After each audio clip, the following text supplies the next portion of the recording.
आज का टॉपिक है बहुलक मोड।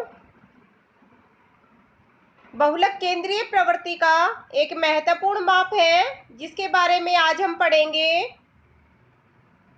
बहुलक किसी श्रृंखला के उस मूल्य को कहते हैं जो श्रृंखला में सबसे अधिक बार आता है, जिसकी आवृत्ति श्रृंखला में सबसे अधिक बार होती है, वही बहुलक होता है। जैसे 11वीं कक्षा के 100 विद्यार्थियों में से यदि 70 विद्यार्थियों की आयु 15 वर्ष के लगभग है तो 15 वर्ष बहुलक होगा, क्योंकि 15 वर्ष की सबसे अधिक बार आवृत्ति हुई है। बहुलक को अंग्रेजी भाषा के जेड अक्षर के द्वारा प्रकट किया जाता है। अब करते हैं बहुलक की गणना।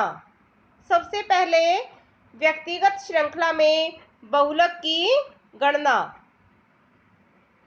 व्यक्तिगत श्रृंखला में निरीक्षण के द्वारा ये निश्चित किया जाता है कि कौन सी मद सबसे अधिक बार आ रही है। जो मद सबसे अधिक बार आती है श्रृंखला में, वही बहुलक होती है। एक उदाहरण लेते हैं जिसमें बहुलक की गणना करेंगे। एक कक्षा के 15 विद्यार्थी हैं जिनकी आयु इस टेबल में दी हुई है। देखिए, आयु दी हुई है 15 विद्यार्थियों की।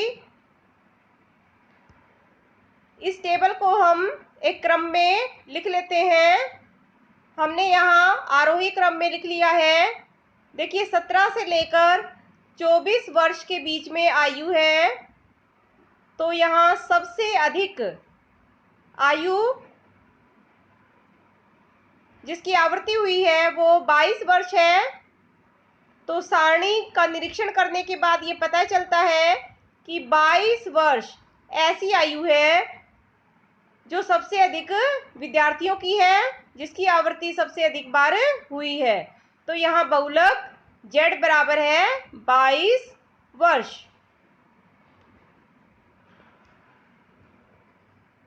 अब करते हैं विविक्त श्रृंखला में बहुलक की गणना। विविक्त श्रृंखला या डिस्कैरेट सीरीज। विविक्त श्रृंखला में बहुलक की गणना निरीक्षण के द्वारा की जा सकती है। इसके लिए एक सवाल लेते हैं। देखिए, उदाहरण है, आय दी हुई है और नीचे व्यक्तियों की संख्या है।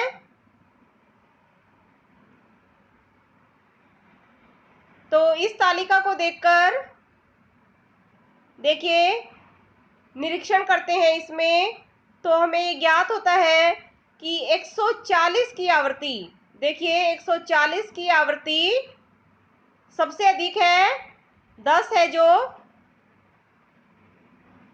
तो 140 रुपए आय ही यहाँ बहुलक होगी।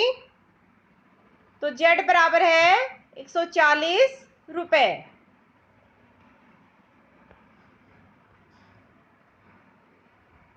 अब करते हैं आवर्ती वितरण श्रृंखला में बहुलक की गणना या फ्रीक्वेंसी डिस्ट्रीब्यूशन सीरीज। इसको सतत श्रृंखला भी कहते हैं। आवर्ती वितरण श्रृंखला में बहुलक की गणना करने के लिए इस फॉर्मूले का प्रयोग किया जाता है। Z बराबर है L1 plus F1 minus F0 बटे 2F1 minus F0 minus F2 Guna I। यहाँ Z बहुलक है, L1 बहुलक वर्ग की निम्न सीमा, F1 बहुलक वर्ग की आवृत्ति, F0 बहुलक वर्ग के निम्नतम छोटे मूल्य वाले वर्ग की आवृत्ति है, F2 बहुलक वर्ग के निम्नतम बड़े मूल्य वाले वर्ग की आवृत्ति है और I बहुलक वर्ग का विस्तार है। सबसे पहले सतत श्रृंखला में ये निश्चित किया जाता है कि कौन से वर्ग की सबसे अधिक आवृत्ति है। और इसके बाद सबसे अधिक आवृत्ति वाले वर्ग को बहुलक वर्ग कहते हैं। और उसके बाद ऊपर दिए गए फॉर्मूले से बहुलक की गणना की जाती है। बहुलक की गणना करते हैं। इसके लिए एक सवाल लिया है जिसमें वर्गांतर है और उनकी आवृत्तियां दी हुई हैं। देखिए, वर्गांतर 0 से 10 है, 10 से 20, 20 से 30, 30 से 40 और 40 से 50, और नीचे उनकी आवृत्तियां दी हुई हैं। तो वर्गांतर को लिख लेते हैं और आवृत्तियों को भी लिख लेते हैं। अब निरीक्षण करके देखते हैं कि बहुलक वर्ग कौन सा है। तो देखने से हमें पता चलता है कि 20 से 30 वर्गांतर की आवृत्ति 7 है, जो सबसे अधिक है। तो बहुलक वर्ग 20 से 30 है। बहुलक वर्ग की निचली सीमा 20 है, तो L1 20 है। और बहुलक वर्ग की आवृत्ति 7, तो F1 7 हो जाएगी। बहुलक वर्ग से पहले वाले वर्ग की आवृत्ति 5 है, F0 हो जाएगी। और नीचे F2 है 5। तो अभी सभी वैल्यूज का हमने पता लगा लिया है। बहुलक वर्ग का विस्तार देखिए, 20 और 30 के बीच का जो अंतर है वो 10 है, तो I बराबर है 10। अब सभी वैल्यूज को फॉर्मूले में पुट करते हैं। फॉर्मूला हमारे पास है I।